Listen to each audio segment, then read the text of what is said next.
want to talk a little bit about the problem of toxic nice. And by that, I mean a certain subset of people who want to be super positive and super inclusive.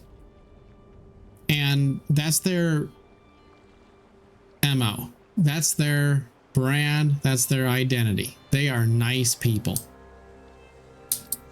And they have no room in their lives for toxicity.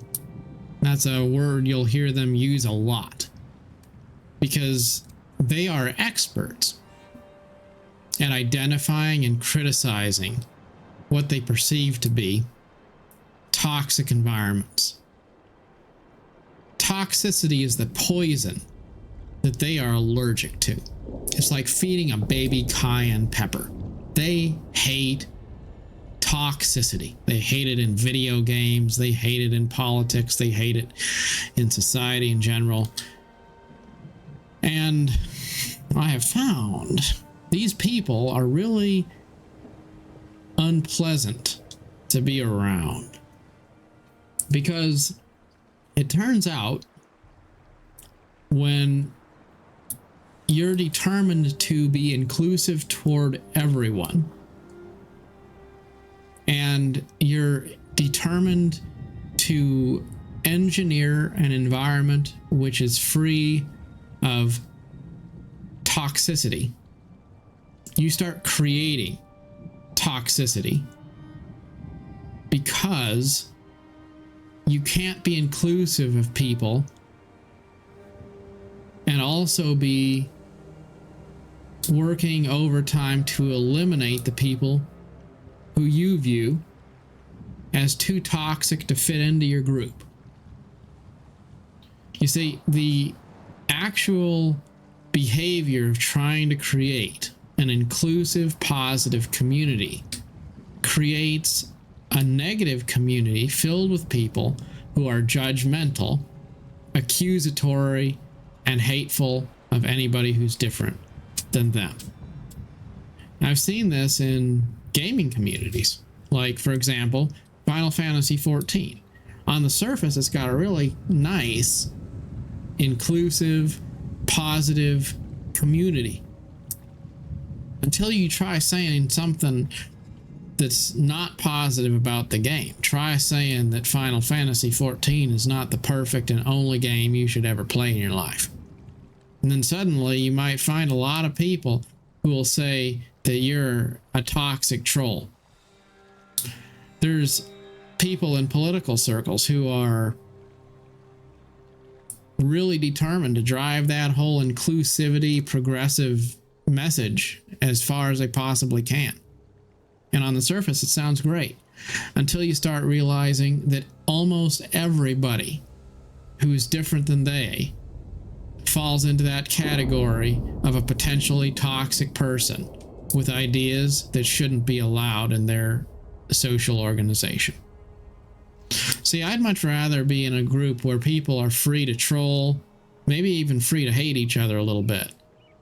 I understand that there's some degree of moderation, which is appropriate, because we don't necessarily need everybody constantly engaged in a flame war to the point where it just feels like a lot of 13-year-olds in AOL chat room in 1998. It doesn't have to be that crazy, but there should be room for people to be totally different, maybe even adversarial to a point, because I'd much rather have the discourse. And that is the definition of being inclusive.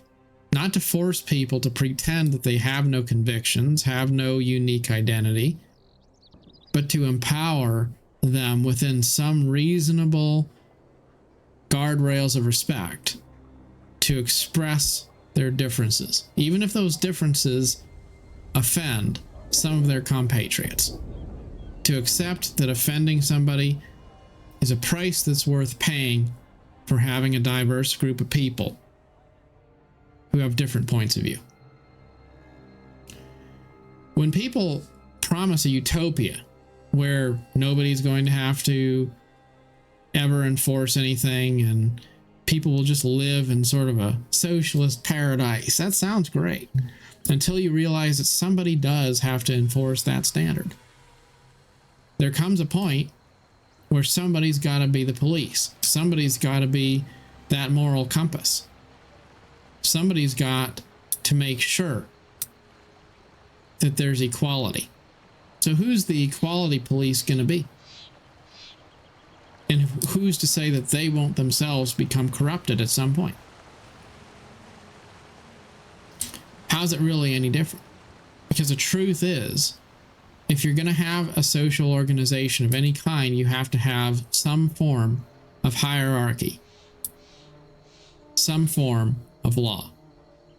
And people who don't believe that tend to be the worst kind of governors, because they do have a form of control in play. They do have standards that they uphold. They do gatekeep.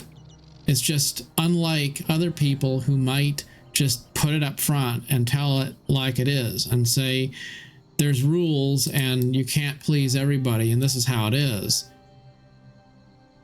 There's people who will just be super sugar-coated and they always have something nice, something political to say while they carry a knife behind their back and get themselves ahead at the expense of others and ultimately push out any voices that oppose their agenda. This is very true in politics, it's very true in video game communities, it's true just in general. It's a people thing. But the point I'm getting at is that there's a certain virtue in not trying to so hard to be the good guy. I'm not saying that you should be opposed to doing good.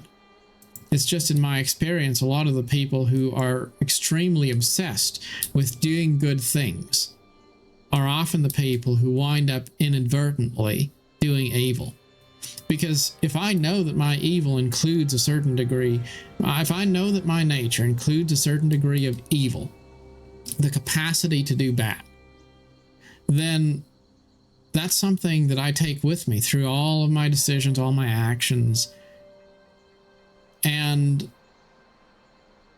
I'm able to self-appraise in a way that somebody who just foundationally believes that they're a good person can't. Because if you fundamentally believe that you're good, then why are you ever going to really be hard on yourself when you need to be? When are you ever going to say, I have the capacity to hurt people? You're not. Because in your mind, you aren't capable of victimizing anyone. You're not capable of doing bad. If anything, you're the victim. And certainly in my experience, I've seen a lot of people who are manipulative and they're cruel. But if you really dig deep into their psyche and you know their story, there's a lot of reasons to be compassionate to them. Because the truth is, you know where they learn to victimize other people? Oftentimes from the first-hand experience of being a victim themselves.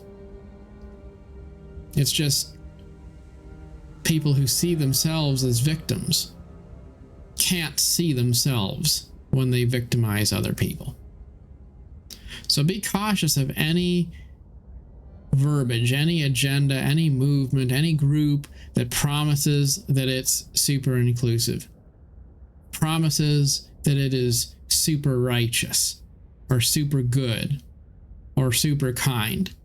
Because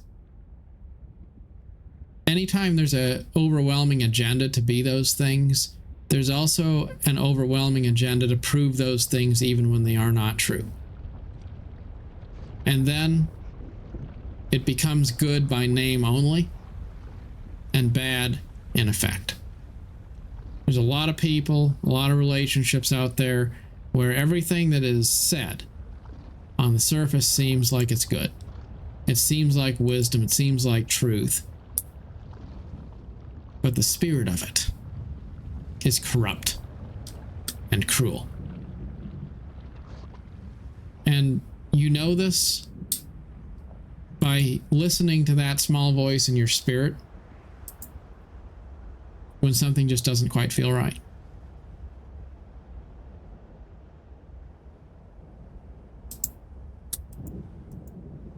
Just be careful about people who love to make promises.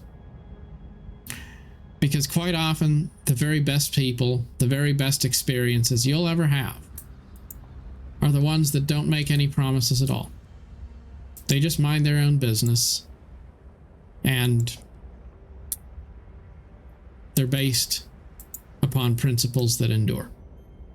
When you have a house that's built up on the high rock, safe from the storms, safe from the erosion, this great mighty fortress, you don't need anyone to come and tell you that it's not built on the sand. You don't need anybody to tell you that it has those strong fundamentals, because you can see it at a glance.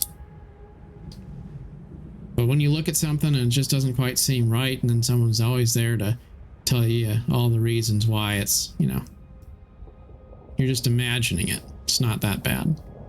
Well, in those times, you're probably best off listening to your gut feeling. If something doesn't feel right, it probably isn't. And if something really feels like it is right, then that's probably where you should set your sights.